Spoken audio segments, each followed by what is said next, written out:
Hello, everyone. Welcome to our Curriculum and Policy Committee session today. It is Thursday, February 29th, 5:37 p.m. And my name is Nylat Biliu. I am the at-large representative on the school board.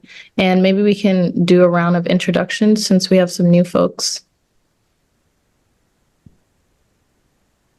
Hi, I'm Julie Opperman, District 3, and I saw that Emily is an attendees, so. Yep, I was just seeing it. I just texted her. I'll promote her too. I am Miki Bondo, and I am the District 1 rep and also the Vice Chair of the Board of Education and a member of the Curriculum and Policy Committee. Thank you. Thanks, Mickey. Oh, go ahead, Don. Sorry. No, that's okay. My name is Don Bishop. I am the Assistant Director of Language Development and primarily focused on secondary level schools. Oh, Emily, we're doing introductions. If you'd like to introduce yourself. You're still muted, Emily. Thank you. I'm Emily Figner. I'm the District 2 School Board Rep. I'm Aaron Townsend, Deputy Superintendent, and Carlos, we just got done doing introductions of everybody. If you'd like to introduce yourself. Good evening, everyone. Carlos Gomez, Director of Language Development. Good to be with you all. Thank you, Carlos. Oh, go ahead, Aaron. No, I was just going to introduce the agenda and go from there. So, so tonight we have, kind of one action item, some proposed revisions to the policy IHBEA about multilingual learner programs. Sharing with everybody as well, just an updated form, and we'll talk about that we use in terms of the parental notification form.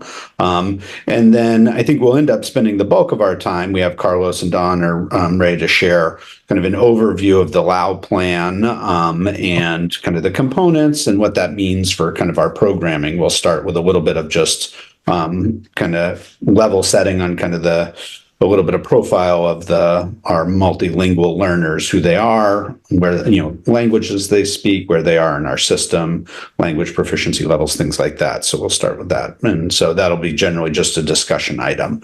So, so that's what we have on tap for the meeting this month. So we have a little slide deck that I added to the, to the top of the board docs agenda. Let me, here we go.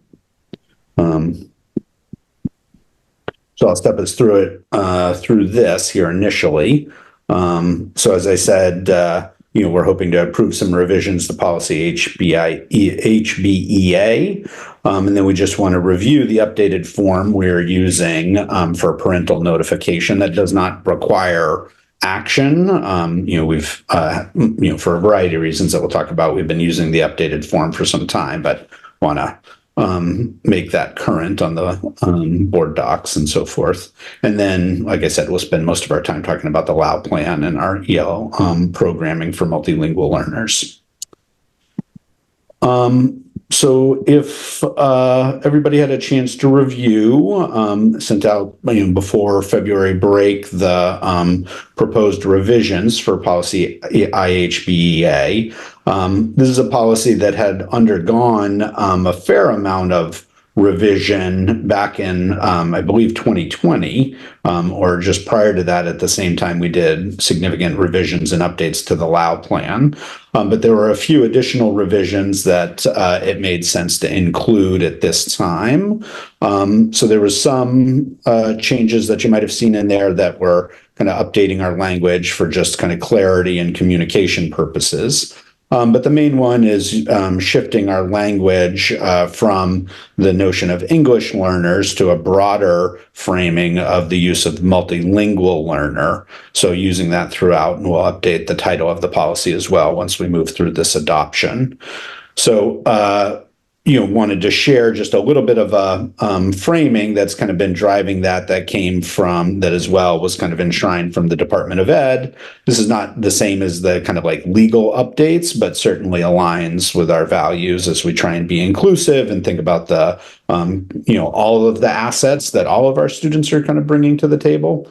So as you can see, this was kind of guidance as of March 2022, so just a couple years ago, to kind of make this shift from language, kind of focusing just on English language, which, feels like it prioritizes something versus recognizing kind of the asset of multilingualism.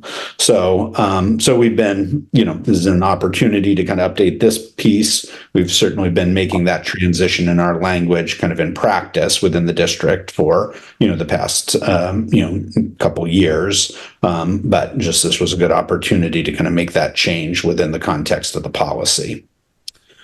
So overall, those are the kind of primary changes as it reflects, kind of the policy or just kind of the nature of it. Let me, just bring up the policy just so we can be looking at it as well here while we kind of talk. So I don't know, Carlos or Don, if you have anything else to add. Again, it felt relatively straightforward in terms of clarity and just shifting the language to that focus of multilingual learners. So we can open it up for kind of questions and conversation about any of the edits or updates to the policy. I guess, Aaron, the only other piece of context that I would add is that when we reviewed this policy, I think down at the bottom there under revisions, the date, it had been a while since the previous edits and revisions. So I feel like we got in 2020 when we were updating this policy and the LAO plan, we really sort of updated quite a bit. So I think what held true then is still true now. And sort of capturing that spirit of asset-based multilingualism is, I think, a next step in this. Thanks, Carlos.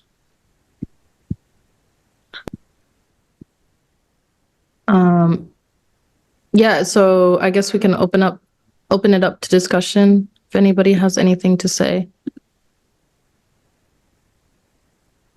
I have something, Nailat. Yeah, go ahead, Mickey. Oh, thank you.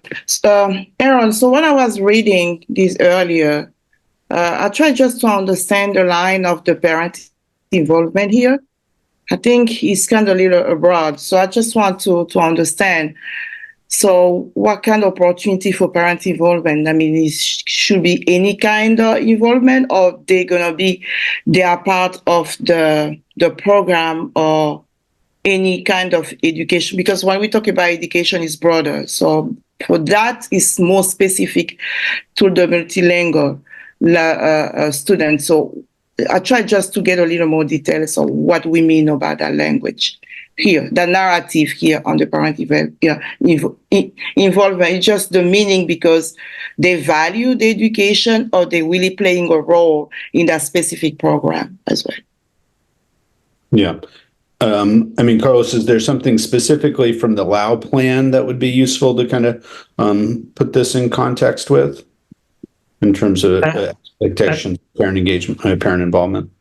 I think one thing that jumps out in the LAO plan is that we really wanted to emphasize home language and biliteracy or multiliteracy to ensure that we value the student's home language and primary language, and that is part of who they are and enriches all aspects of their own learning. So it didn't call specifically for any like direct parent involvement in the education process, but it certainly throughout the Lao plan calls for parent understanding and participation in all aspects of the student's educational experience with Portland schools. All right. Yeah, that makes sense to me. So, like, keeping the language, the home language, more involved in that process of education, right? So that's exactly like we're doing the dual generation language, where we make sure that we try to incorporate and emphasizing on the home language. So students are really moving to be more polyglot and using that one to the academic achievement. Yeah, I just want to understand that, because that's the way we educating parents also to those kind of involvement. When we have exactly the meaning of the line, so parents know exactly most of the roles. Because what I'm talking about is because when you see where mostly we are coming from, it's like the school has to do everything. But when we're bringing a different aspect of that, even though we value the education, but I mean, that language, specific language, then we really want to emphasize and moving forward, and we know is going to bring a big impact to the language success for the child or the student or the family. That's exactly what communities and parents' involvement need to be really pushing forward and be emphasized. Thank you, Carlos. I understand now. But, and we'll look at the form. I think there are, in addition to what Carlos said, obviously some technical things about, participating, the notification of eligibility for, English language development programming, parents' right to opt out of that and things like that. And so those are other more technical components of it too, not quite the same level of kind of procedural engagement that obviously students with IEPs may have and families with IEPs, but there's, some similarity just in terms of that specific programming that's available, and that's, families have a right too. Okay, thank you. Dawn, were you just going to add to what Mickey was saying, or did you want to say something else? You can just, you don't have to raise your hand. Do you have anything to say? I was going to sort of expand on what Carlos said actually a little bit. I think what this also speaks to is the need for inclusivity and the district's responsibility to make sure that that parents have an equitable pathway to involvement. And so like a concrete example of that would be the district's responsibility to provide translations, for example, of documents that are brought to the attention of the English-speaking population. Like, we're also responsible for providing that information in languages that are at least mostly represented in the district. So it's more about, or maybe not more about, but it's also about providing an equitable opportunity. Thank you. I'll just add a little bit or something that came up to my mind, and then you can go, Julianne. I think I brought this up at a meeting last year, maybe, Carlos, and I really appreciate just like the diligence on that, because I think it's really important to utilize a language like, because obviously like a lot of our asylees or new Americans speak more than just like they speak Lingala, they might speak Portuguese, they might speak French. And so the diligence to make sure like we're honoring their indigenous language rather than the language of their colonizers or the language that they were forced to have to engage with, even in their own home. I really like appreciate the emphasis on, if they have 3 languages, utilizing the language that is more connective to them and their experience, and ensuring that that is a language that is used to communicate with that family. And I think that is the diligence, like instead of just putting them all into, French or Portuguese, you can go that extra mile of trying to figure out like what is their indigenous or home language and hyper focus on that. So I really appreciate seeing this. And from the conversation that we had last time, I'm hoping that is where you guys were going with this. Yeah. Jude. Yeah, go ahead. If you want to say anything, go ahead. No, I said I think that captures the spirit of what this policy is striving to do. Yeah. Okay, thank you. Julianne, go ahead. Thanks. I had a couple questions in the language under parent involvement. How do we speak of unaccompanied adults, unaccompanied children, unaccompanied students in the policy? That was a thought. Whether we say it's a guardianship situation, I don't know. And the other question is in Lao in adult ed. Now, I know it's a K-12 thing, but some of the students who have not finished and are, at the adult ed, how does Lao interact with them and the Lao policy?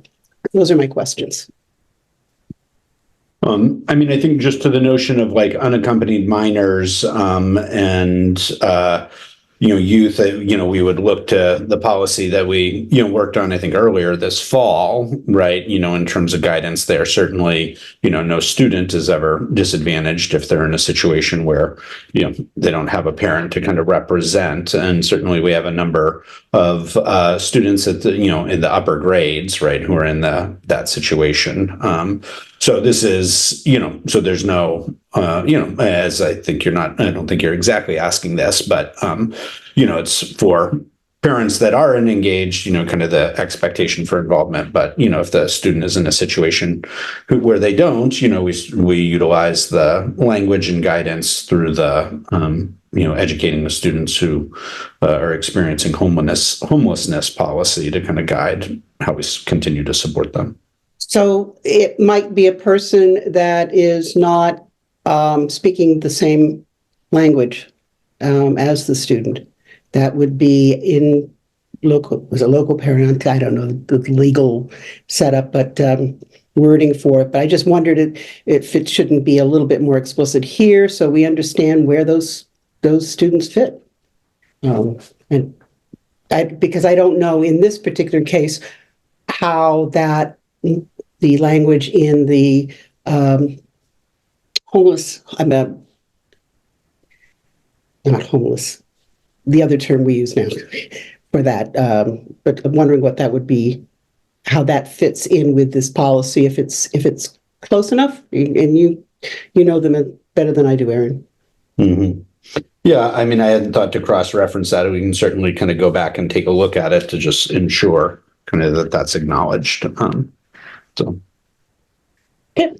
And then, the Lao plan, and Carlos or Dawn, you could maybe speak to this more, does specifically speak to K-12 education. And so once students are kind of outside of that, there isn't the same, kind of governing law, right? And this is, as it says down at the bottom, this is driven by the Civil Rights Act in terms of, kind of as it relates to schools. So, the Lao plan is specific to that.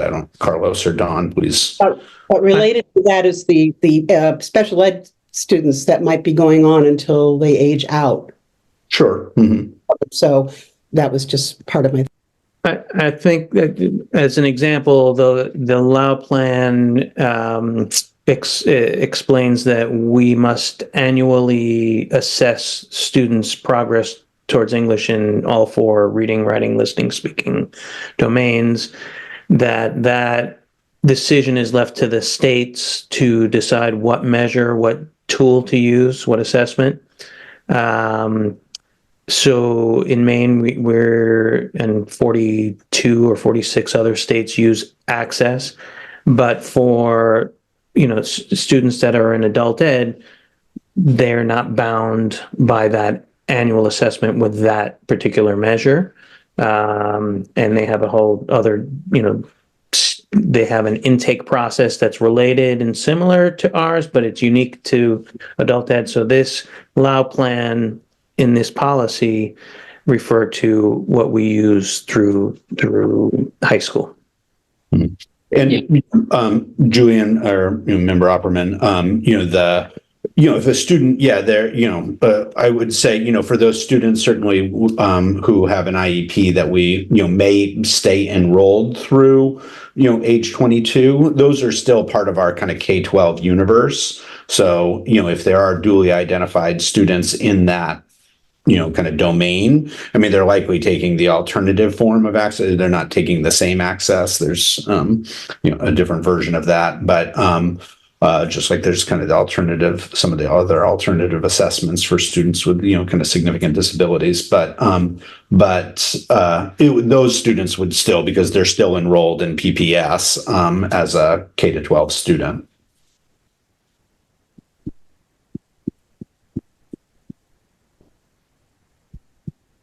So I don't know exactly how this impacts adult education, but I know that at least part of the decision of Lau versus Nichols was really revolving around federal funding and institutions receiving federal funding. So private institutions are not held to the same standards that we are because they don't receive that funding. So I don't know, that may have some impact as to why adult ed would be sort of exempt from some of these. That's a good point. We receive federal Title III funding that is directed towards serving students, who are multilingual learners. And that's part of kind of the titles package that we get. So, but that is specific K-12 funding. Thank you.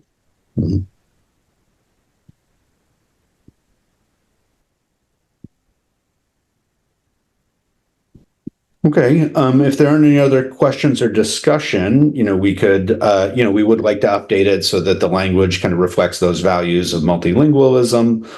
Again, ultimately not super substantive updates here, but meaningful in terms of what that represents and how it aligns with our values. So unless there's further discussion about the content of the policy, we could, kind of entertain a motion to approve this and forward it to the board for consideration.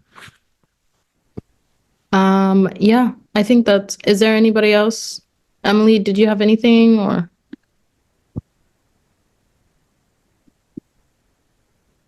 Thank you. Okay. All right. I think we can probably get a motion, Aaron. Sorry, Yeah. That's okay. Let me take it off. Yeah, presentation so we can see each other. Yeah, I'm trying to get my little. Okay. All right. Can I get a motion to move this to the full board for first read or approval? For first read, and then oh my gosh, I'm so bad at this. Does anybody want to give a motion? Okay, yes. I moved the motion. Thank you. You second. Okay, thank you. All in favor. Oh my God, that's not even, I think That's great. it's good. Yeah, it's great. It's going. Awesome. Okay.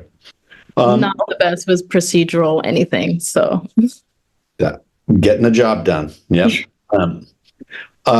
So yeah, just wanted to talk about and share a little bit about the parental notification letter. And Carlos, I don't know when we updated it, but this, because it's not a policy, it's not a procedure, it's literally just a form we use. It's not something that requires action, but, I think there are some relevant updates that I thought you would be in, a couple of things I wanted to point out about the updates that I thought you would be interested in. So I felt like it was worthwhile to do, kind of just to have that visibility, but it's not something that we need to take action on or needs to go further. Let me just kind of show you a little bit of what, the form that, this is the new one, excuse me. This is the old one, the one that's currently listed on board docs. A couple of the things that, stand out as different, and then, Carlos or Don weigh in, it had just much broader language about the kind of programming that students might have. And we have, different ways based on the LAU plan of kind of talking about what kind of programs and eligibility and what that means. So you'll see, here it was full-time ESL classes or ESL classes with partial mainstreaming, right, or full mainstreaming. So we have a different way of talking about the programming that's available for students. So that's one of the changes in the form. And then the second is the change in the assessment that we're using. So this was, as Carlos just referenced, we use Access now to assess students' English language. And so this was a previous kind of language assessment that was being used. So the updated form, which is the one I'd shared with you, has some similar kind of background language, but here it has kind of the programming eligibility. So now we refer in this, as what you'll see as we talk about the LAU plan, we talk about students who are eligible for IELD, intensive English language development, or for CALS level programming, cognitive academic language support. So, and those things are dependent on their kind of, assessment. So it's updated for that, to reflect where we're at with the LAU plan. And then here, it reflects the updated screener that we're using when students come in and through intake for the assessment. So the process is when in the, oh gosh, I'm blanking on the language use survey form, which is part of registration, if they indicate that they speak something other than English, then we initiate the assessment. And this is what's communicated following the assessment. And then the parent has the right to decline services or opt out. And there's a process that goes through to the state for kind of determination about that. That is not something that happens frequently. We obviously strongly encourage families to kind of participate, but they do have a right to opt out if they don't want their child participating in English language development programming. So just wanted to provide visibility to the committee here that we have been using this updated form for some time because it reflects, our current kind of language around programming and what we do and the current assessments we're using in intake. So, Carlos, any other kind of history about the updates to this form that'd be helpful for people to know? Yeah, I think maybe two things that kind of jump out to me right now is this does, I think, refer to the decline services form. So families have the right to decline those services. And then the LAU plan and the forms itself to decline services also expresses the fact that we must still annually assess students' English even if they are not receiving the services. So that's one possible sort of route. And I think in the even rarer cases where, as you were saying before, that a student was misidentified as a multilingual learner, there is an appeal process for that. So those are sort of two different things. And then, as far as the language and the references that we have in this newer form, they did come after the LAU plan revision was approved in January of 2020. So it reflects all the newer language there, and newer assessments that we've used since then. Great. Thanks, Carlos. Mickey, would you like to go? Yes. Thank you, Nana. Yes, I was reading the form, and then this is my own opinion. I come out with the space where, based on your child test result and the family and educational history. This is my own opinion. I feel like I kind of see a little line of the bias here on the educational history. I just don't know why we have this as a reference and any kind of eligibility in this. What we mean by educational history on the family for that child to be qualified. It was a little confusing for me to have that line. One I see the history of a lot of families. They may have a good education, they may come a good background, but because of the language issue, because of the parents, they have language problems. The child coming to that low level of languages as well. So I'm kind of a little confused why we have that specific educational history. If someone can just clarifying or just give me a sense what we mean right Well, here. that's a really excellent point, actually, because this reads as though the family and educational history are a determiner for eligibility, and in fact, they are not. So the Okay, primary determiner is the screener, is the English proficiency screener, but exactly. we do conduct family and educational history surveys and interviews to collect more information, but it's not a determiner. Yes, I see, because I went through the system. I went through the system with my kids, and I know everything about my own education didn't have a lot of impact on my kids to be qualified, even though they were American born. But because we've been speaking different languages at home, they were here qualified for those services, but they didn't stay that long. They were exits, I think, couple months later. So I just want to make sure that, families don't really understand this, because it's giving a lot of implicit bias behind that one if we don't have a good explanation to the families. Mhm.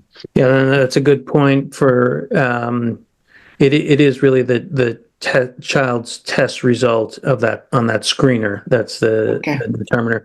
The family educational history helps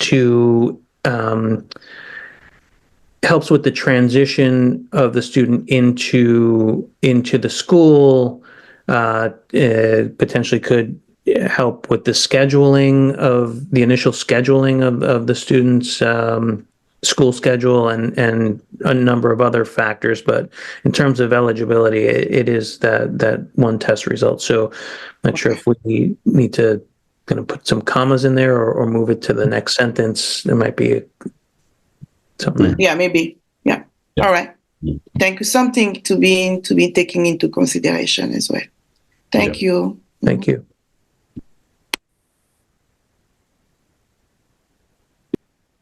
Thanks, Mickey. I mean, I think it would be helpful just maybe like doing whoever is screening, maybe just putting it in their training to like be more diligent about like the capacity of the family. Cause I know it's hard to like know what to do in a situation like that. Cause I know some students that were born here, but their parents are first generation. And so their parents a lot of times don't have the capacity to like resource them. So their parents actually need some of these services to understand their kids' education and like what they need to show up for. And like I feel like there's a lot of different scenarios that can obviously take place, because if that child is the only child that speaks English, but their parents speak other languages, or it's vice versa, where their parents are very educated, they're just from a different country, and then they're assumed to like not be educated or aware. So I think there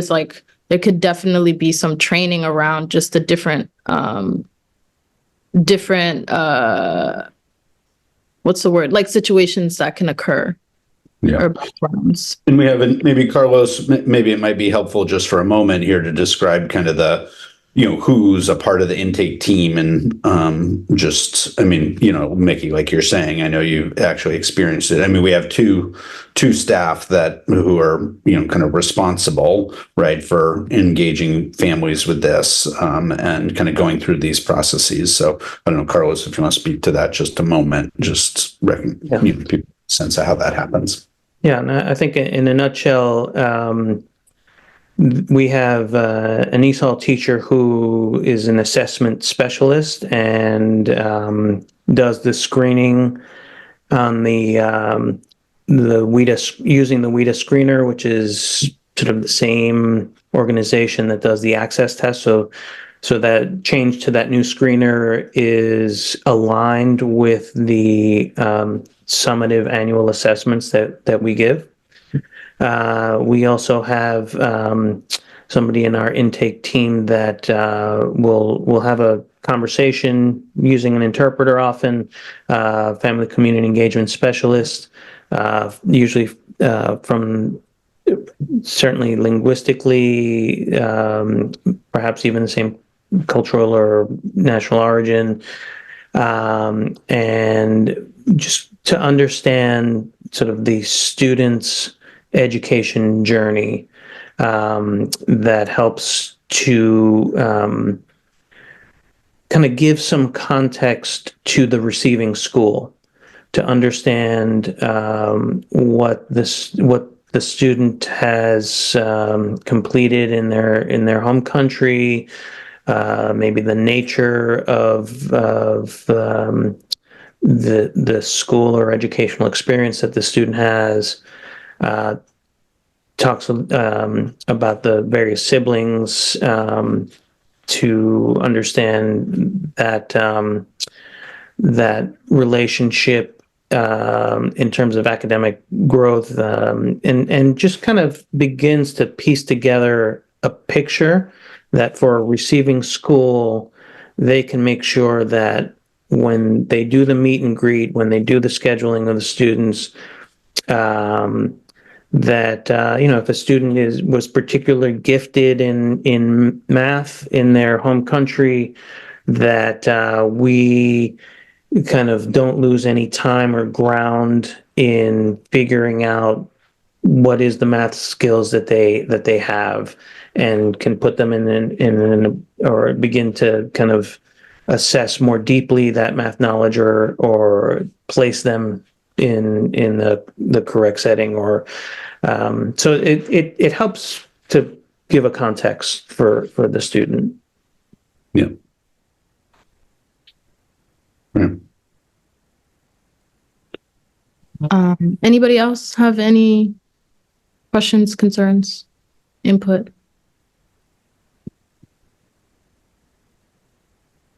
Right. Yeah, I'm good. Aaron. Okay. Yeah, I think it's good to move on. Again, we'll appreciate Mickey you raising just kind of how that read to you, and we can look at tweaks to the language there to make sure it's clear that that's not, as Don said, a determining criteria for services in terms of the family educational history, just more of the context building. But I think it's good to leave the remainder of our time here to kind of talk about the LAO plan. So I'm going to go back to our presentation and turn it over to you, Carlos. So we'll go through, we have a few set of slides that kind of talk about things, and then we'll just open it up for committee members' questions. And again, this is not an action item, but just we wanted to provide an introduction and kind of context to it, given that the policy obviously speaks to kind of the LAO plan. So, yeah, I would say this is a good context to kind of review what is in the LAO plan. So, I'm actually going to hand it over to Don to just walk us through a couple of the slides here regarding our multilingual learners as of this month. Since that's a moving target and a moving picture.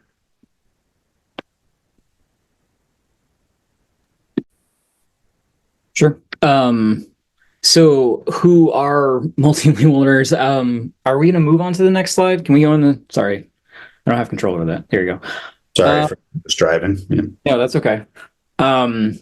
So obviously a multilingual learner is kind of a broad term, and we'll get more into describing what our criteria is for naming that. But like obviously the nomenclature around what we call students who are multilingual has changed over the years, and we've determined that multilingual learner is the best descriptor. For our purposes in our department, it is referring to a student who is coming to us probably knowing more than one language already, but also needing to acquire the academic language for success in schools here in Portland, and in the United States in general. This slide shows currently what our demographics look like across the district. These are the majority of languages spoken by our multilingual learners currently. I think I just checked a few minutes ago, and our current number across the district is 2,000 170 students across our schools.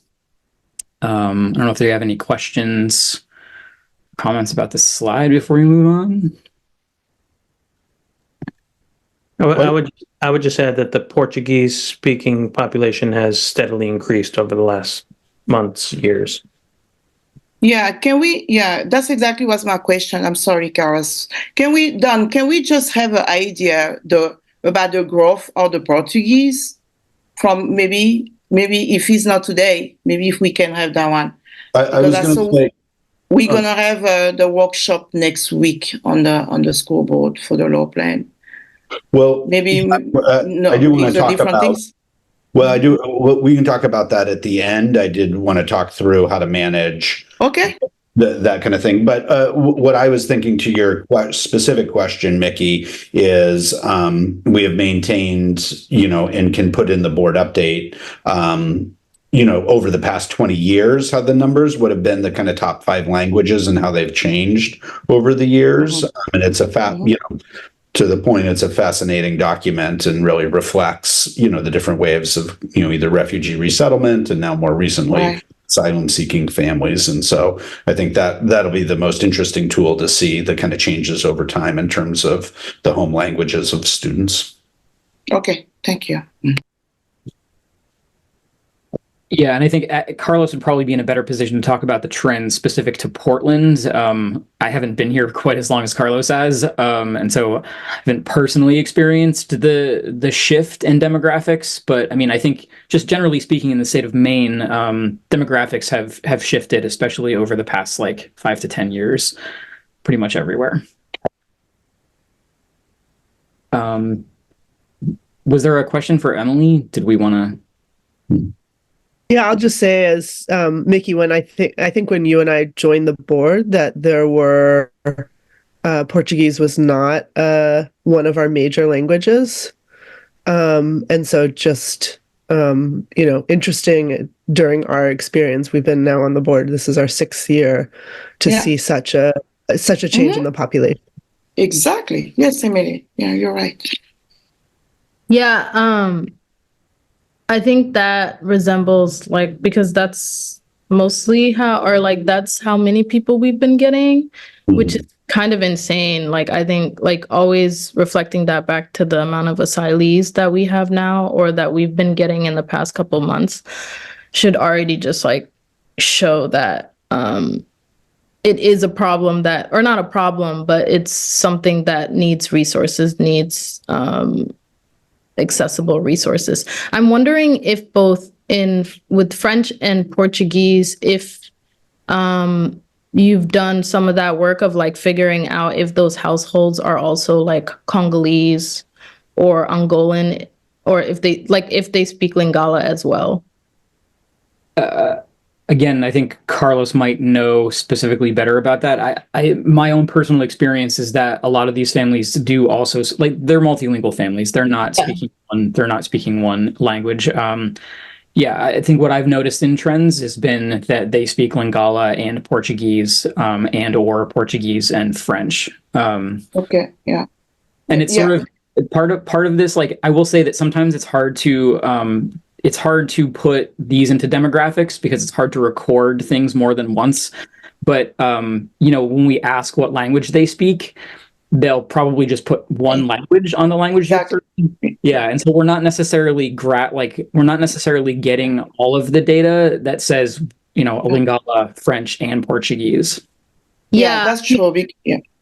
Oh, I sorry. just want to, Go ahead. Yeah, I just want to confirm that and and to explain a little bit because I went through that system. I do speak French and Lingala. But when we file the form for our families, I just put French as, the primary home language. But we do speak Lingala also. So, when they do those reporting and collecting data, me as a Mickey Bondo and my family, we'd go to the French demographic here instead of Lingala. So that's exactly what mostly happening. Portuguese here, they are combining as a Congolese, Portuguese, and speaking mostly Lingala than French. But when they come, they just putting, at school, Portuguese as the primary language. And I think that we don't have any other aspect to collect the second language, so we can, know exactly how to build some data with different ways, like bilingual families speaking more than one. That's why I just want to make a clarification to Nalat. Oh, thank you. Yeah. No, yeah, thank you for that clarification. I definitely, didn't need to, or didn't go through this because my mom speaks a language that, isn't accessible. But I think what I was trying to say is that, it's hard, like basically what you're saying, it's hard for even the parent to know which language to utilize because they themselves are just so used to like, because like social services does only this language or like SNAP only does this language. So they kind of like get stuck in the cycle of just putting that preference instead of like knowing that if they speak Lingala and they can read and write in Lingala, there is a service for them to just utilize that language. And I think that comes from the stigma of like having to utilize that language in their own countries, right? And like having to use it as the main like interaction for like professional or not professional, but service oriented things. And I think that can confuse the parent. I think I'm trying to raise awareness to the idea of like allowing them to see that it's accessible, right? Like allowing them to know that like we can, like you can have the language that you speak, that you utilize all the time, and it doesn't have to kind of be this overarching idea of like, oh, I'm used to like white services only utilizing this one language that I know, so I'm just going to stick to it, if that makes sense. But Carlos, go ahead. Maybe you can give us some more. Yeah, no, I was just going to add that this is a quantitative measure, right? This is a checkbox and quickly organize and see. The qualitative and nuanced information comes through oftentimes the family and education history, where we get a better sense of the multiple languages in the household and which languages a student might have literacy in and not. So those are all things that inform our Lao plan in our programming. So just I think with these 2 or 3 slides, we just wanted to give you a sense of right now who our students are and the fact that our Portuguese speaking population continues to grow. And like one quick point on this collection of sort of qualitative data, I do know that the system that we use called Reach My Teach that we use to communicate with families is capable, and we have the option of indicating their oral language preference versus their written language preference. So we are in ways collecting this information to make sure that we are fulfilling our obligations to their language preferences, not just to the one that's the most convenient. Thank you. I appreciate that. And I think it's something that definitely just takes more work of like being like, hey, we do have this other resource and you can utilize it. And then like being diligent to explain it. But I'm sure, y'all are doing your best and are capable of doing that going forward. Julianne, Aaron, did you say, I think I saw you go off mute. Well, let's let Julianne answer the question. One, wanted to welcome you, Sierra. She's joined us here, so I know we're in screen mode here, so it might be hard to see. So glad you've joined us, Member Ali. And then I think let's take Julianne's question. I'm just conscious of time. Each one of these slides are fascinating. We could go deep in one. I'm thinking we should kind of finish the data slides, ask a few questions about the data, and then go to Lao plan content, and we can do that presentation, then open it up. I don't know that we'll get through it all if, we pause each time for questions. So, but let's finish this one out. So, Julianne, if you'd like to ask your question here. Yes, thank you. 30 years ago, the languages were Asian, from Farsi to Korean to Chinese and all. Are those still reflected in those skinny little sections? And are we providing the same kind of services for that group? Some of them maybe, I don't know off the top of my head. The 20-year gap it'll literally show you back to like 2000. No, I know that. I know that. I just was wondering, and I know the trend. I just wondered if we're still receiving people who are of those languages, that we are meeting their individual needs as well.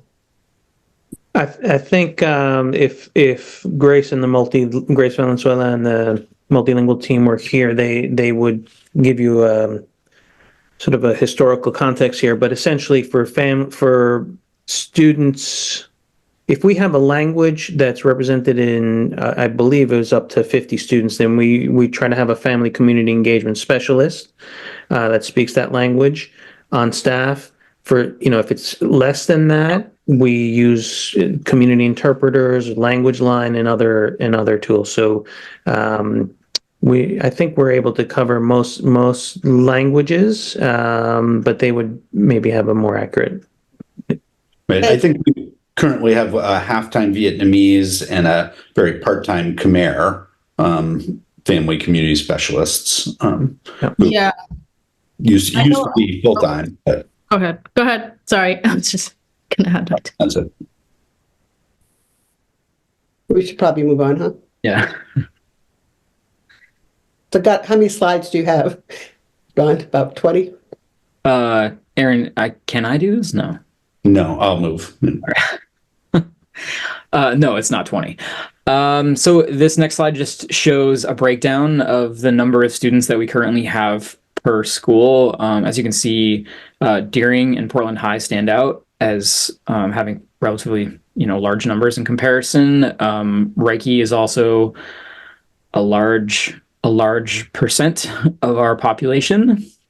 Not exactly sure what other information I can provide on this. If you want to take a look, if you have any questions. I would just notice that we have some schools that have 200 to 300 multilingual learners.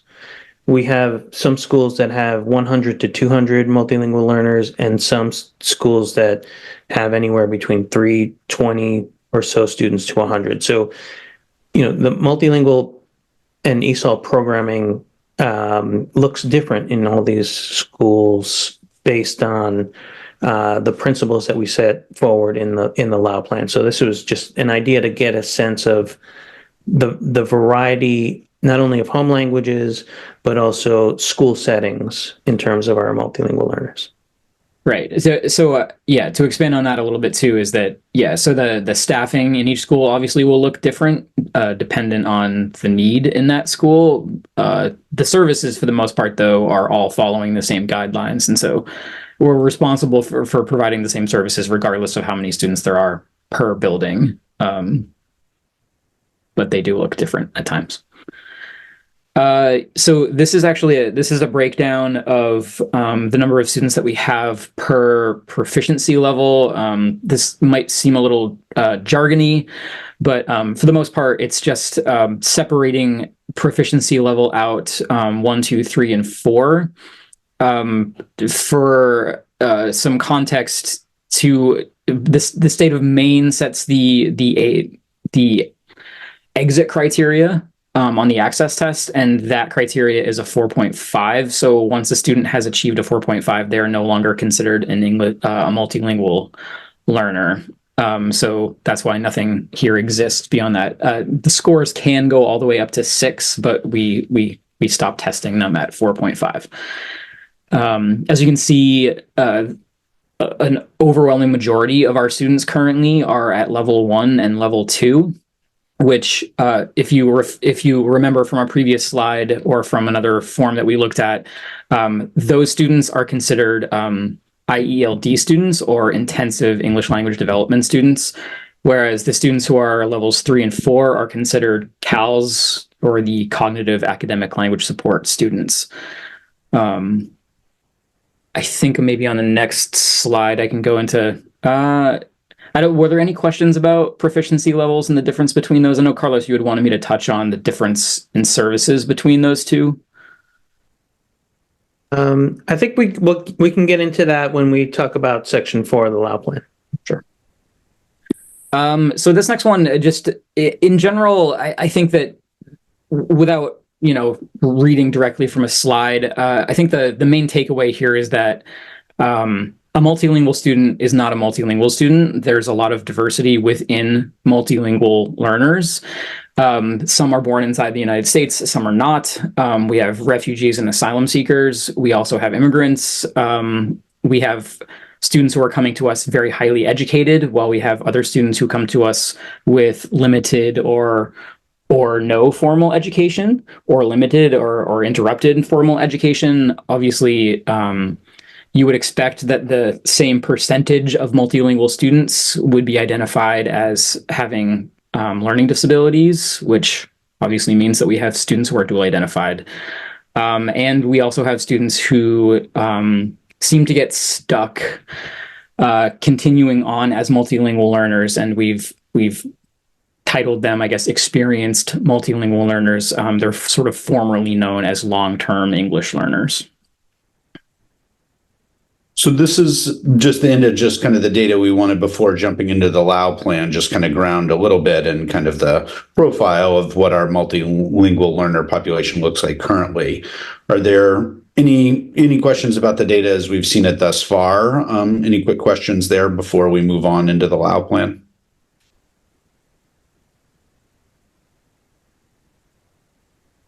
Okay. So certainly can take those as we move forward, but let's go ahead, Carlos. Why don't we do the LAU plan slides, and then we can kind of take down the presentation and have more of a discussion and any additional questions that are coming up, and certainly can come back to the data. Sure. Thank you, Aaron. So, in a boiled down version, essentially every school district, as Don was saying earlier, and every public school district that has a multilingual learner and receives federal funding has to have a plan for how they will work with the multilingual learners. It's based on the Loud versus Nichols Supreme Court case that I think just recently hit a 50th anniversary. So this is something that's been ongoing for the last half a century. And in essence, it declares that learning English is a student's civil right, and that we as a school district are responsible for the academic achievement of all of our students, including our multilingual learners, and for the English language development of our multilingual learners. So our plan tries to identify what the strengths are and build on those strengths, and address some of the needs that students have to ultimately maximize our students' potential. So that's what a LAU plan is in general. On the next slide, Aaron, this is kind of just a highlighted introduction to what our school district believes. And this was written at the time that our Portland Promise was taking root. And I think what we highlighted here, I'll just give you a moment to look at that, kind of speaks to what our mindset is in our school district about multilingual learners. That, as we talked about, it's a heterogeneous group with lots of strengths and experiences. We want our schools to welcome all students. We value the experiences and perspectives of our students. We have high expectations for all of our students, and towards the end of that belief statement, we want to ensure equitable access, and this is what our LAU plan does. It sort of paints the picture of how we ensure that students have equitable access to meaningful, rigorous, engaging curriculum and life experience. So that's sort of captures the spirit of when we were rewriting it. This table of contents sort of gives you all the elements that are in the LAU plan. I won't go into each one. I will go more deeply into sections 4, 5, and 11, which are highlighted here. But just kind of a quick walk through a few of these sections. There's definitions and roles and responsibilities in the first section. There's a flow chart of how we identify multilingual learners. Section 3 talks about that process in multilingual intake, that the one of the policies that we just looked at previously, that's where that communication stems from in section 3. We're going to do a little dive into what the actual programming and access to all programs. So section 4 and 5 will go deeply in a second. There is a section that explains all aspects of the annual language testing that is federally required using the access test. Section 7 and 8 talk about how we monitor our multilingual students and how they ultimately exit from, that should be ML identification. So that's maybe an older slide, but, and post-exiting monitoring. And the gist there is that we are still responsible for multilingual learners who were receiving services with English language development services with us, have exited, and we want to make sure to monitor them for 2 years. And then section 9 and 10 are self-explanatory. If you want to get into the nuances of that, you would look for that section. Essentially, section 10 goes back to what we were looking at earlier and what we were discussing about how we want to make sure that parents have access and that we use a language that they understand in a mode that they understand.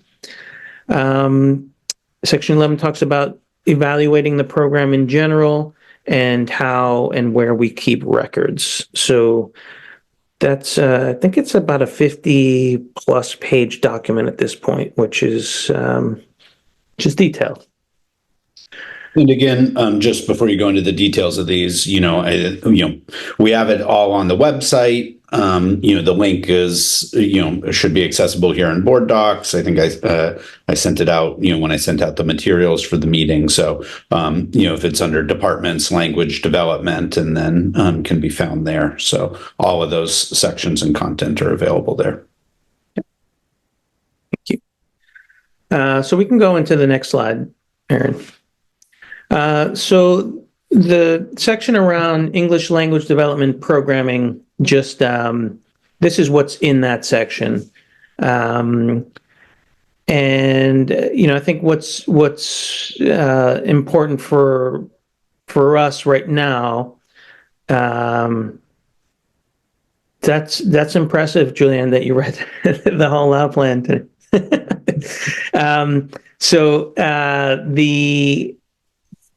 The frequency and duration is an important piece. So intensive English language development for students that are just beginning their language journey in English is gonna be more intensive. And for the cognitive academic language support or skills portion for the students that get 3 or 4 on access, they are receiving direct English instruction, but not as intensively. So that is sort of a guiding principle for all of our schools. And then the other pieces are other things that we expect. We expect every student to have an individual language plan. We expect our ESOL teachers to collaborate with our special educators and content and grade level teams. Talks a little bit about what the role of the ESOL teacher is in terms of progress monitoring, direct instruction, collaboration. The something I want to highlight is we spent a little more time looking at what kind of services we should be providing for our students with limited or interrupted formal education, and for our students that have been receiving English language development for a longer period of time. So those are things that we added when we revised in January of 2020.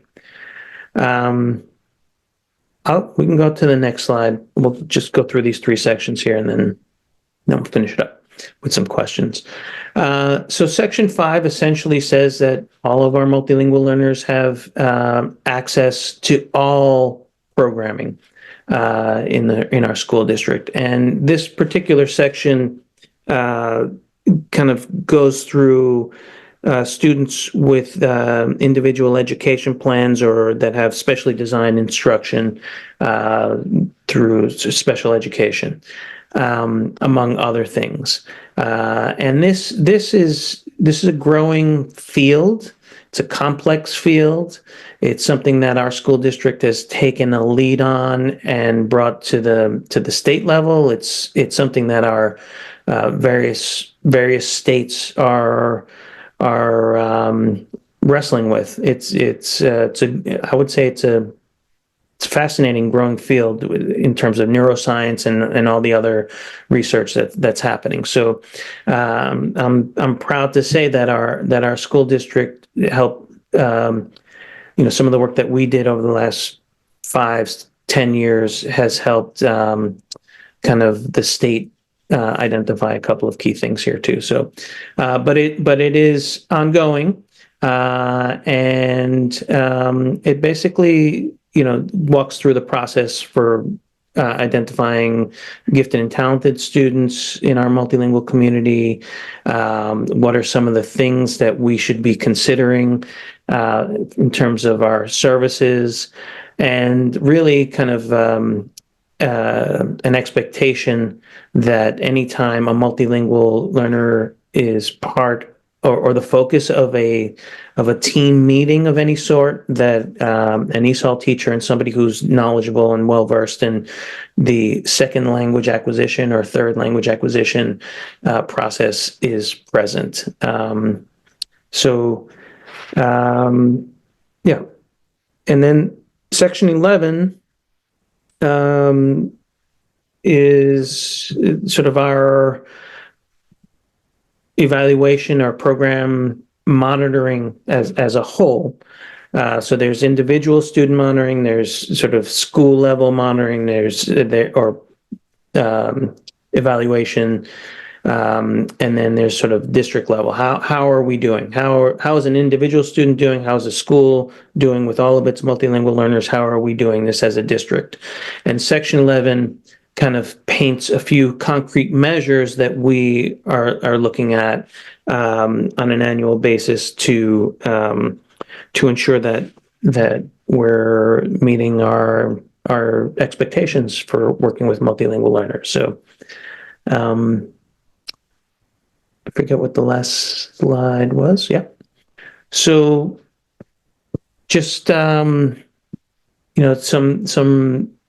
reminders that we share with all of our administrators, with all of our general educators, with the community, with all of you and the school board, is that we need to make sure that all of our multilingual learners are receiving direct English instruction, that an ESOL teacher is present in any team meetings, that we have concrete measurable goals, that we're monitoring our current multilingual learners and students that have exited.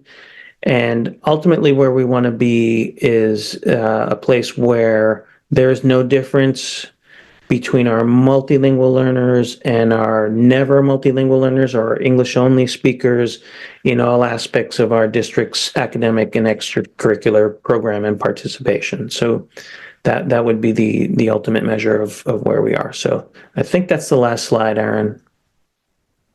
That's it. Yeah. Great. So let's just kind of open it up for discussion and conversation for a little bit here. Some of the remaining time we have, I want to take just a couple minutes at the end to get clear about our next steps. But yeah, we can open the floor. You can go ahead, Julianne. Thank you. I have a couple different questions, and one is actually I was reading the role section, and there were a list of lots and lots of people. This is a question I don't need answered now, but I'd like to know, as we think about how our population of educators are interacting with students, to see where those people are. Are they all in central office and get Grace's in your corner, or are they, more out in number-wise out into the classroom? I know we have certainly many, many ESOL. So that was a question for another time. And in it's section 5, when I was looking at section 5, my concern was, and I'm thinking about something related to actually section 4, which was in section 4, it says, they will learn in all these different subject areas. And I was wondering if among those subject areas, any of them are easier. Certainly music, art, but if I think it's so easy to think about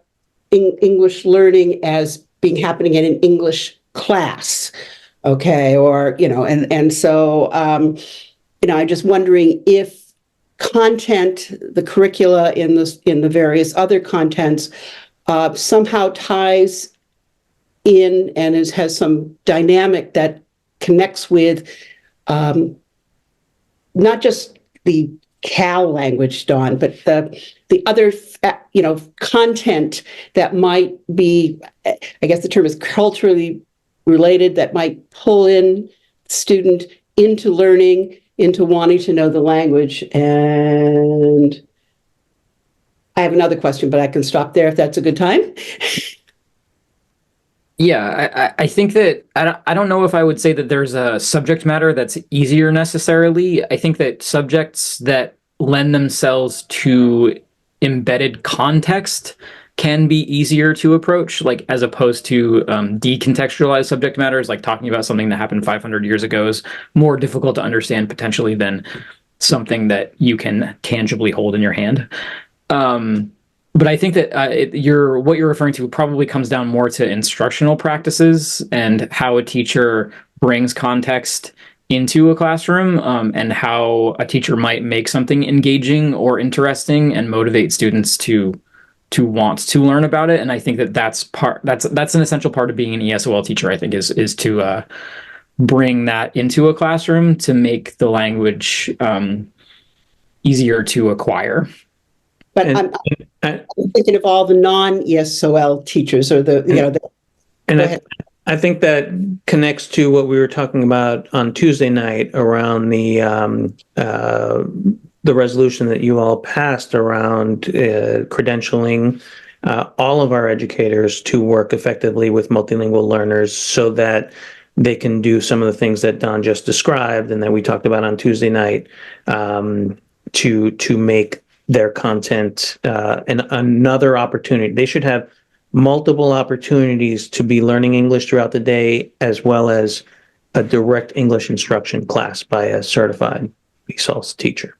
Well, I was just kind of hoping that as a teacher and thinking of the number of things teachers are asked to do, and I hope all of them do soon get the ESOL, some level of understanding of the process, but that as you're going out and talking to communities or talking to the ESOL teachers are talking to people about curriculum in their confining classes, that there might start being some kind of a warehouse, perhaps, of things that might connect and help with certain groups of kids. So that was just one thing I was thinking of. And my other question had to do with the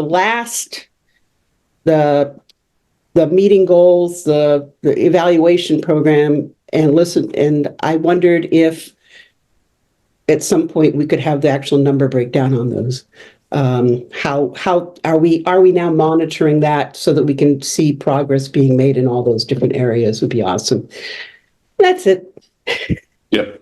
Yeah, that's coming in our development of the data systems, the being able to produce the data kind of called for in the WOW plan, and not just because of that, but and certainly all of the existing measures we have. As I said the other night, we're disaggregating so we can compare performance of multilingual learners with English only students or exited students. But the access analysis is another piece, and that's coming up as well. In our strategic planning as those being key measures, what we're referring to as mission measures in terms of monitoring progress, and those as kind of ultimate goals for the district. So those will continue to show up in that way. Thank you. Thank you for the presentation, and that's my passion, the law plan for years. I have a lot of questions, but I think for the time being, and I'm just going to go with the two major ones. My concern is the long-term students, the LTEL, I think. And I just wanted to know how far are we going to support them? I mean, how far are we going to the high school? Or are we supporting them through the high school until the 12th grade, and are we let them exit for high school diploma? And if that's the if then I have, because it's the next. Let me rephrase that.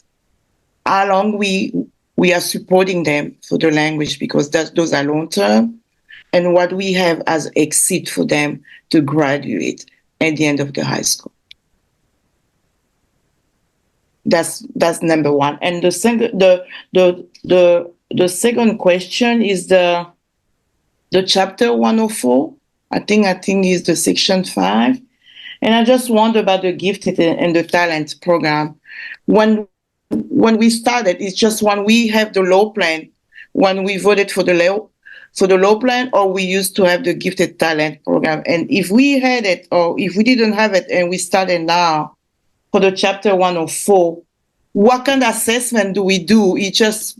Are we going behind the language acquisition to identify the gifted and talented, so what do we do? Because I'm still frustrated with it, because my daughter came to in Portland as a gifted child from Atlanta, and because of the public system in Portland, they didn't have the gifted program those years ago. She lost all those opportunities to move forward with her gifted.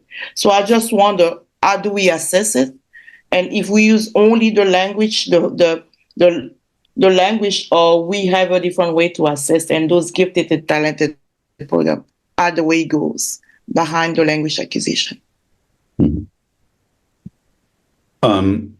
I'll just back to the first question. We continue, and then chime in here, Don and Carlos. But we continue to provide service for as long as students or until they meet that exit criteria of 4.5. So if they start as kindergartners, a student theoretically could receive English language development services for all 12 years, right? If they haven't met that. Haven't met the specific exit criteria. So there's no time limitation on how long we provide services. And just to the graduation point, some students, certainly many students, graduate still designated as multilingual learners, and they haven't exited, right? Because of the nature of our graduation requirements. They're meeting, they're achieving those the units of proficiency or the credits that they need, and that's the measure for graduation. And so we definitely have many students who graduate who are still considered multilingual learners. They generally, and correct me if I'm wrong, guys, but have generally progressed at least to the CALS level, the level 3 or 4, so that they're able to participate specifically in the English classes to be able to earn the credits in English, kind of the core English classes to be able to graduate. So generally they've progressed at least to that level, the CALS level of 3 or 4, to be able to earn enough credits to graduate. Yeah. So I guess I would just add that there's like a little bit of nuance to the long-term, or not long-term, but experienced multilingual student in that the only criteria that we have to exit them is the access test, which is to say that that's the only thing that we can use. And it's not always motivating for a student to take a test. And so I think that it's reasonable to assume that there are some students who do not take that seriously because it's not important to them. So it's not as though they're not progressing in their language proficiency. It's more, or it's perhaps more nuanced than just that they're not progressing.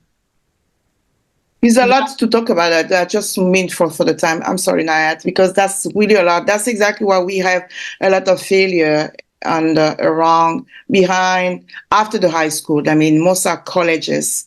They're really behind to the language because they can access those academic level because of those lack of efficiencies on languages. So we have a lot.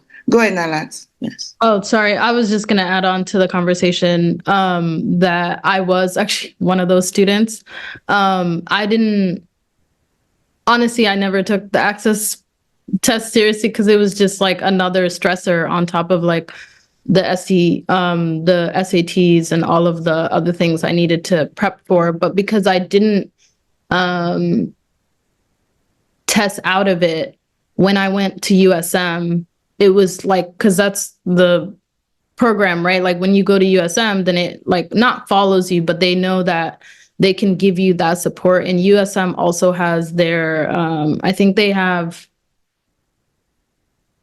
I wouldn't say it's a multilingual or a language learner program, but they do have a program where if you're coming off of an access or like not testing out of an access program, then they put you in their like English program or English learner program. So you end up having to take English classes. And I think like I'm just speaking to the nuance that you're saying, because for me, like I was in mainstream classes and I was doing what I needed to do. And I was all in all the college prep classes. And I really didn't, like you said, didn't take that test seriously because I was already in the classes that I felt like I was in, right? Like I'm already in the space. I'm not like in ELL or in the program trying to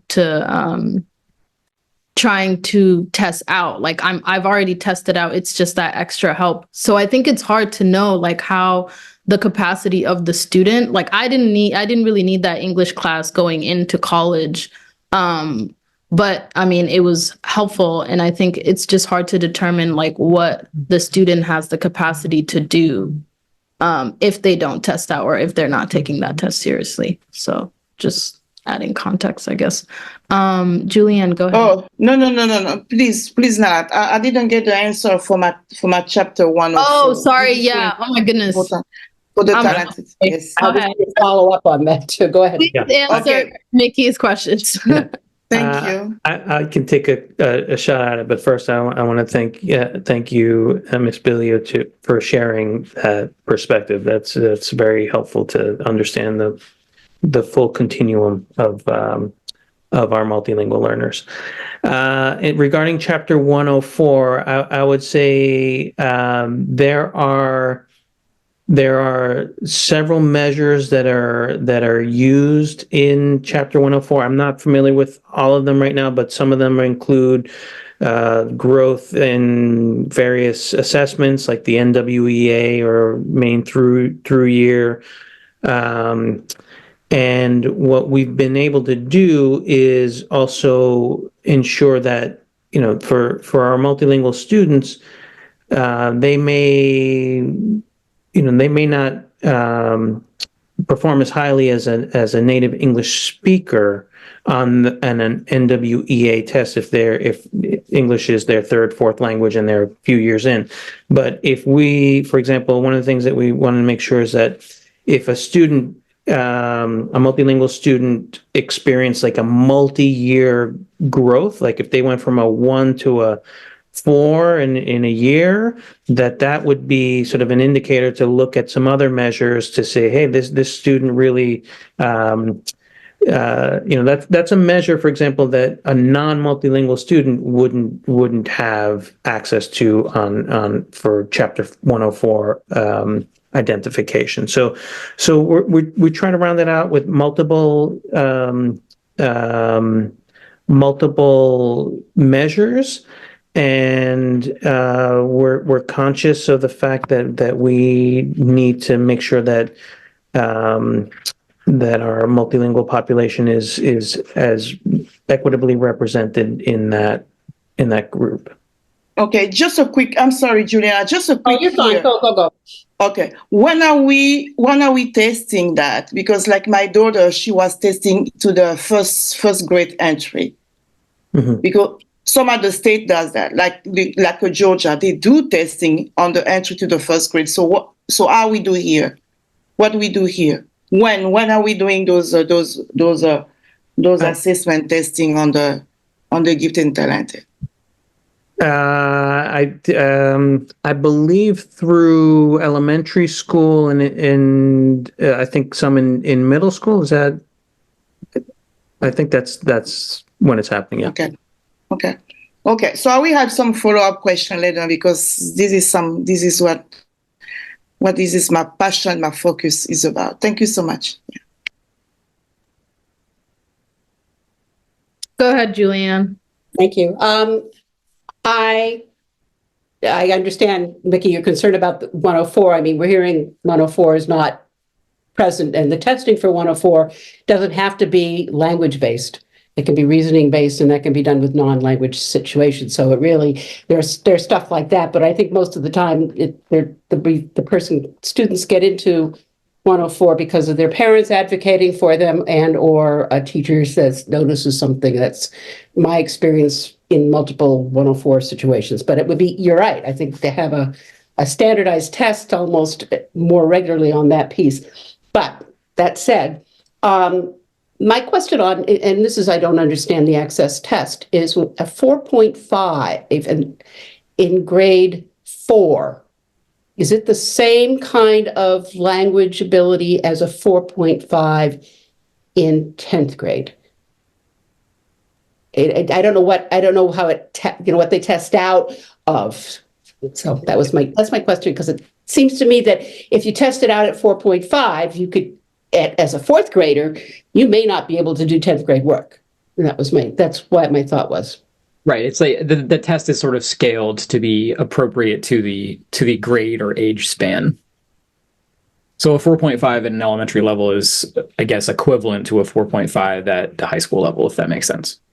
But it's on the grade level abilities. Yeah, it's not the same information. It's based on what grade you're in. The information that's why it's hard when you come as a new immigrant and you don't have any prior education, because they're testing you at the 10th grade level.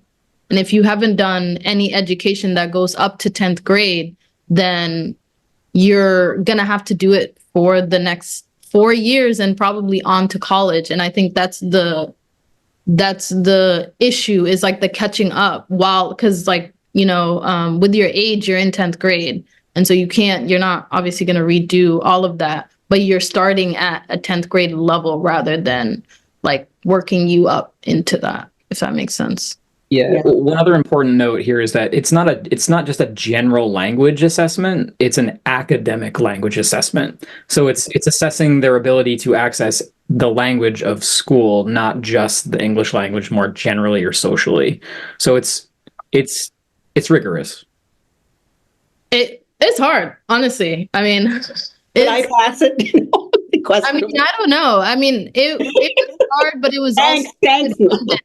It was redundant. It was really like, it's like testing. Like it's like, can you follow along on this like this work? Can you work through this work thing? Like from what I remember, it was like they were teaching us about tortoises, and you had to remember like what a baby tortoise was called. And like, so stuff like that, like obviously they have the science, the math, and then the English is like all historical, like right Henry VIII, like something like that. It's all based on like, just the basic academic work. And but it's very unfamiliar. I think whoever is doing the access test, or like whoever writes it, I would love to talk to them because the information could be better. Like it could be more up to date. You should like. There are opportunities to give feedback to the organization that creates it out of Wisconsin. Oh, really? Can you tell me what their name? I could probably email them. I can send you some information about different opportunities to give feedback on it. So yeah, I can send you that. Thank you, because that was a traumatizing part of my education. So I would love to, both in good and bad way, but I would love to definitely give them my thoughts. So I know we're a little bit over. I want to just get a sense from the committee. March, as we all know, is an incredibly dense month in terms of content for our scheduled board meetings. And we have a quick turnaround between this meeting and the 5th. So, those are a couple factors. Also, just recognizing, in what we're putting forward, the policy itself, in my view, doesn't have significant substantive changes, right? I mean, it's really some updating of language. It's not like about kind of the content or that. So the policy, compared to some of the other policies we've revised, doesn't seem to me to be a major revision, right? It's an important one, but substantively not a huge major revision, right? So, but then the LAO plan, just like as a body of knowledge and understanding that, right? Knowing that's an area of interest. So, wondering a couple of different, just if there's any perspective from the team. I think when I spoke with Ryan, I think we're hesitant to add much more to the agenda for the 5th. Just because it's going to be the rollout of the presentation. We have some executive session. I don't think we have capacity to do any kind of workshop on the 5th, just because otherwise it'll be an interminable meeting. We potentially could do a workshop on the 19th, but wondered, if the workshop really is just about the LAO plan itself, we may want to find another spot where we have a little more space to engage in that conversation and not have to have it feel rushed or late at the end of a meeting. And we could just put the policy piece forward, to have that done and kind of approved, outside of the context of holding the workshop around the LAO plan and that discussion. Or we could just wait and do that all together. So just wanted to get a sense from the committee if you guys had any thoughts or preferences about how to move it forward. Just trying to manage agendas over the next few weeks with all of the budget work in front of us. So any preferences or thoughts about how we should approach that? I think personally, I like the 19th. I am all good for less long meetings and more time to focus. So, I think. I agree. Go ahead, Mickey. Yeah, I think the budget is the most priority, and then I think moving. I think just take a time to have it because that's a great subject. So I don't want us really to rush because our head is going to be on the budget. So yeah, I mean, I'm open to anything after really the focus of the budget. Yes. Okay. So maybe what we could do, and I hear you say kind of concurring a bit there, Julian, and remember, Ali, if you have any thoughts, but what we maybe could do is just move the policy piece forward. I don't know that it requires a workshop just because it's so straightforward. We could just do that as a business item that would be relatively quick. And so we could get that done. And then as you all are saying, when we have a little more space to like dive into it, we'll schedule the workshop around the LAO plan.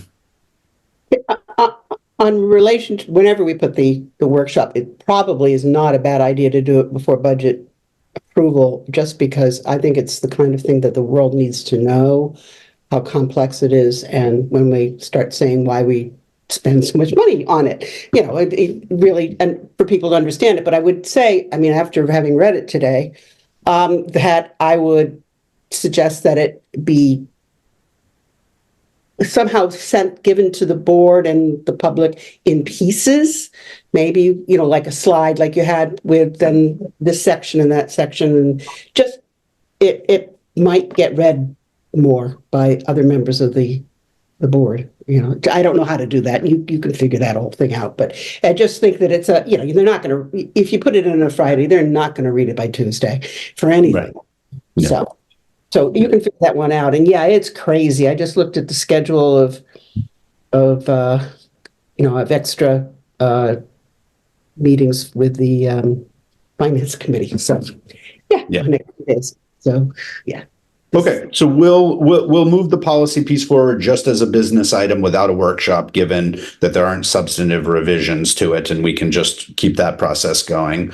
We'll find space and hear that feedback, Julianne, about how to kind of present it, so I'll kind of dialogue with Ryan and Sarah about the kind of agenda timeline. But I think we're all on the same page here. It feels like so. Okay, great. That's super helpful. Thank you. Very good, important meeting for me. Yeah. Great.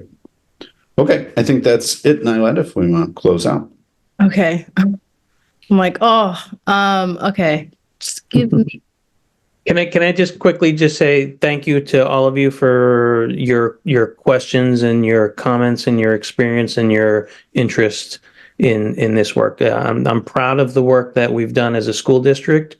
And as a community, we still have a lot more work to do, but we're headed in the right direction. So thank you. Thank you. Thank you. I mean, you guys are doing the real work. So we're just here listening and hoping we can influence in any way. And sorry for all that noise. Thank you so much, Carlos. Thank you, Don. This was I personally really appreciate this session.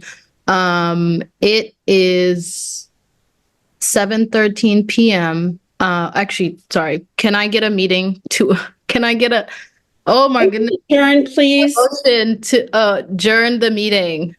Please. And please. Okay, perfect. We are adjourned at 7:13 p.m. on Thursday, February 26th. Sarah has her, she better. 29th. Yeah. 29th. Oh my God. See, I can't read time these days. Okay. Good night. Good night. All right. See Good night, y'all. everyone. Thank you. Well,